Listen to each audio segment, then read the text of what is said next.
She stood beneath the twin moons, wrapped in violet mist, her silver armor glinting like cold fire. Commander Thalexa of the Oryx Dominion. A name whispered in fear across galaxies. Ruthless, perfect, and utterly alone. Her race had engineered out love, bonding, pleasure. It was seen as weakness, archaic relics of lesser species. For generations, Oryx females had taken mates only for breeding protocols. No male had ever satisfied her.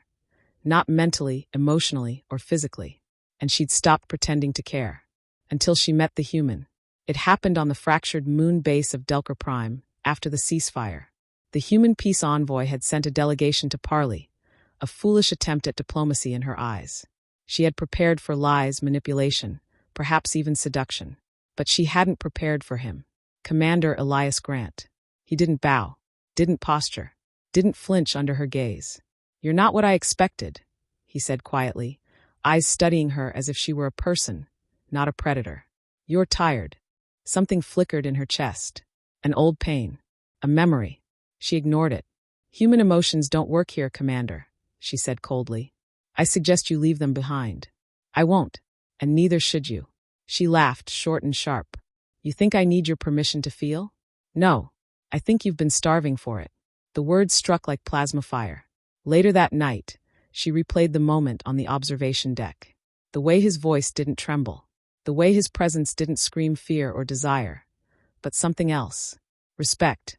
Recognition. Why did it affect her? She ordered scans of his file. Background checks. Nothing special. Former soldier. Turned diplomat after losing comrades in a siege. No cybernetic implants. No pheromone tech. Just human. But she couldn't stop thinking about the way he looked at her. The next meeting, she challenged him. Pushed every button. Threatened, teased, cornered him with sharp words and sharper wit. He never retaliated in anger. Only with honesty. "I don't fear you, Thalexa," he said. "You want me to. But I won't give you that power. Then you're a fool. Maybe. But not blind." In every war meeting, every strategy room, every tension-laced silence, they found each other's eyes. Days passed. Nights grew longer. One evening, after hours of negotiation, she found him alone in the archives. Reading. Not tactical documents. Not battle logs. Poetry. Ancient Terran verses.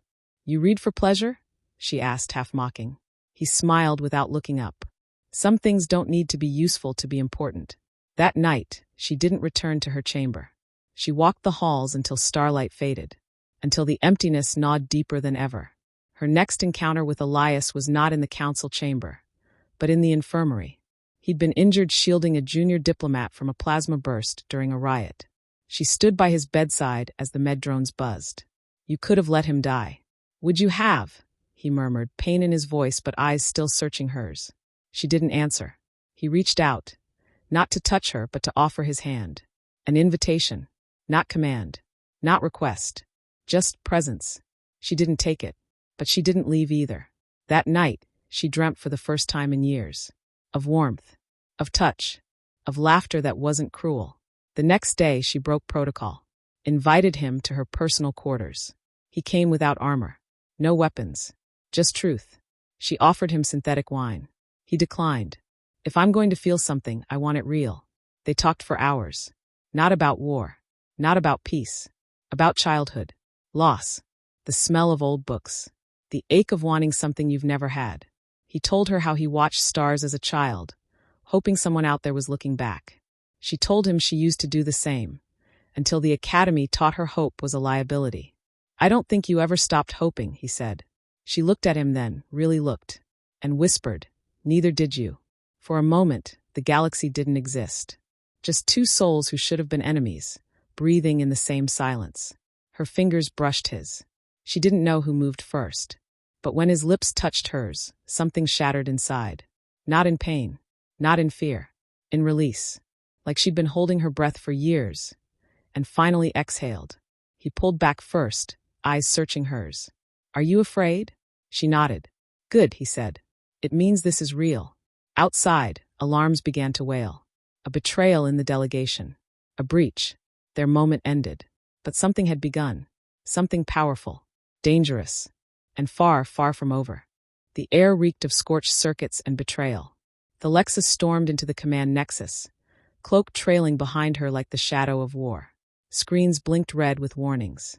Footage looped over and over. One of the human diplomats smuggling data out of the security vault. Treason. Sabotage. A threat to the fragile alliance. Elias was already there. Bruised. Bleeding. But standing. "They think I helped him," he said before she could speak. "Did you?" Her voice was ice, but her eyes were begging him to say no. "No," he said firmly. "I tried to stop him. Got this for it." He pointed to the gash above his brow. Her pulse slowed. Just slightly. But her mind didn't rest. Why would a human betray peace talks? He exhaled. Because peace terrifies those who profit from war. The words sank into her like bitter truth. It wasn't just about him. It never had been. Forces bigger than both of them were at play.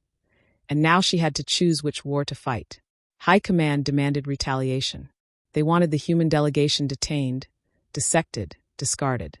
But the Lexa didn't give the order. Instead, she invoked a rarely used clause, trial by right of memory, a tradition long buried, one that forced truth through the mind link. Elias agreed without hesitation. That night, in the crystalline chamber, their minds connected. Not just thoughts, but feelings, experiences, pain, dreams, fear, longing. She saw him holding his brother's hand as he died on the battlefield. He saw her as a child, trembling as her mentors stripped away her name and gave her a rank. He saw her first kill. She felt his first kiss. She tasted his grief like salt. He tasted her loneliness like iron. Then silence. The mind link faded, but neither moved. He opened his eyes first. "You're not who they say you are. Neither are you." The verdict was clear. Elias was innocent. But trust had already begun to rot among their people. And Thalexa knew one truth. Peace was now a threat to power. Rumors swirled. Whispers that she'd gone soft. That the human had seduced her. That she was no longer fit to lead. She confronted the council the next morning. "If you fear the truth," she said, standing tall in front of the tribunal, "then you were never fit to wield power." They didn't answer. But the coldness in their silence was damning. Later that night, Elias found her alone, staring at the war statues. "Do you regret saving me?" he asked. She didn't look at him. "I regret not doing it sooner." He stepped closer. "I have to return to Earth. They want answers." She turned then, and her voice cracked. "And will you come back?" His gaze held hers like gravity. "If you ask me to." She didn't speak. She just stepped forward and placed her hand over his heart. "Then come back to me." He nodded. They spent their last night together not as warrior and envoy, but as two wounded souls finding solace in one another. No battles. No titles. No armor. Just skin. Breath. Heartbeats. He memorized the feel of her skin like stardust beneath his fingers. She traced the scars on his chest like constellations, each with its own story. In the silence, he whispered, "No one ever looked at me the way you do." She answered, "No one ever saw me before you." Morning came too soon. He left before the twin suns rose, escorted back to his ship with official ceremony, but eyes full of unspoken promises. The moment he vanished into the stars, the weight of the galaxy returned. Within hours, the Lexa received an encrypted message. Not from Elias. From Earth's High Command. They had intercepted her mind-link footage. They wanted her. For experimentation. For control. Because they'd seen something dangerous. A woman bred to conquer. Learning how to love. And that made her the most powerful threat of all. The screen flickered off. She stood in the dark, shaking, but not from fear. From clarity. They would never let them be free. Not without a fight. And she would burn stars before letting anyone take him away. As she turned toward the armory, her eyes blazed with a fire not even war could birth. This time, she wasn't fighting for duty. She was fighting for him. For herself. For the right to feel. And the stars would remember her name. War returned to the stars, but this time, it had a name. Thalexa. She didn't wait for permission. She launched her cruiser through forbidden corridors of neutral space, racing toward Earth's outer defense ring. Her every movement was tracked. Satellites locked onto her heat signature. Drones issued warnings. Commanders barked orders. But she didn't stop. She didn't fire either. Not until they fired first. Then, she danced between warships like a flame in vacuum. Her ship was not the fastest, nor the deadliest, but it had a purpose.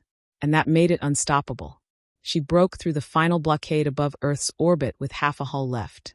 And still she didn't stop. She transmitted one message, live and unencrypted. I'm not your enemy. I came for the one thing your kind taught me to feel. I came for love. And if that threatens you, then you were never worthy of peace. Silence. Then a counter message. From Elias. Stand down. She's with me. A long pause. And then, all Earth's defense systems powered down. When she landed, battered and scorched, he was waiting. He ran to her across the tarmac, uncaring of the security teams frozen in confusion. She collapsed into his arms. I thought I'd lost you, he breathed. She looked up, blood on her lips, pride in her voice. They tried. He didn't kiss her. Not at first. He just held her like she was air, and he'd forgotten how to breathe.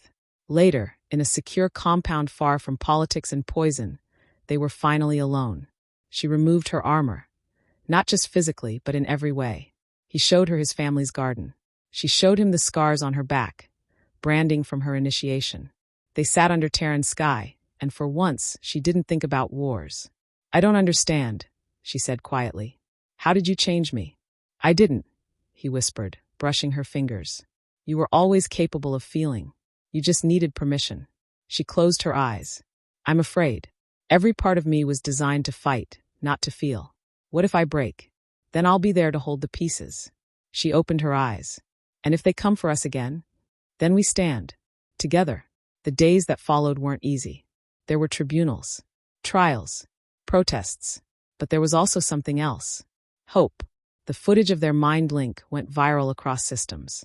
People saw what had passed between them. Not just information, but emotion, empathy, truth. It started a movement. One not led by armies, but by individuals tired of fear and control. Thelexa became more than a soldier.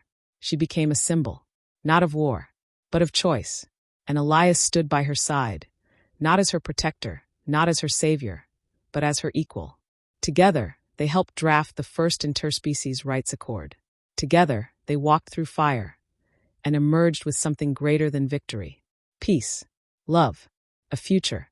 One night, years later, under the stars that once kept them apart, she whispered the words she never thought her species would allow. I love you. He smiled, cupping her face gently. I know. And when he kissed her, it wasn't the fire of war or the thrill of conquest. It was something gentler, something eternal. The kind of touch that doesn't just reach the body, but the soul. And finally, Thelexa was whole. Not because someone completed her, but because someone believed she didn't need to be perfect to be worthy of love. And that belief changed a galaxy. Forever.